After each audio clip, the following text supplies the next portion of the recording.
વડોદરા શહેરમાં મેઘરાજાએ ધમાકેદાર એન્ટ્રી કરતા જનજીવન પર વરસાદની અસર જોવા મળી રહી છે। સતત વરસી રહેલા વરસાદના પગલે શહેરની મધ્યમાંથી પસાર થતી વિશ્વામિત્રી નદીના જળસ્તરમાં સતત વધારો નોંધાઈ રહ્યો છે।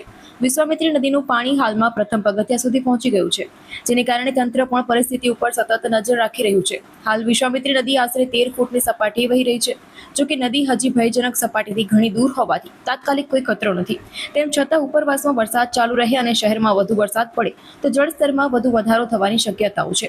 નદી કાંઠા વિસ્તારોમાં રહેતા લોકોને સાવચેત રહેવા માટે સૂચના આપવામાં આવી છે, જ્યારે તંત્ર દ્વારા નીચાણવાળા વિસ્તારો ઉપર ખાસ નજર રાખવામાં આવી રહી છે। વરસાદી માહોલની વચ્ચે વિશ્વામિત્રી નદીના વધતા જળસ્તરને જોવા માટે લોકો પણ નદી કાંઠે પહોંચી રહ્યા છે, પરંતુ તંત્રએ નદી નજીક બિનજરૂરી ભીડ ન કરવા અને સુરક્ષાનું ધ્યાન રાખવા અપીલ કરી છે। આગામી કલાકોમાં વરસાદી સ્થિતિ અને ઉપરવાસમાંથી આવનારા પાણીના પ્રવાહ પર વિશ્વામિત્રી નદીના જળસ્તરનો આધાર રહેશે, જેને ધ્યાનમાં રાખીને તંત્ર અલર્ટ મોડમાં કામગીરી કરી રહ્યું છે।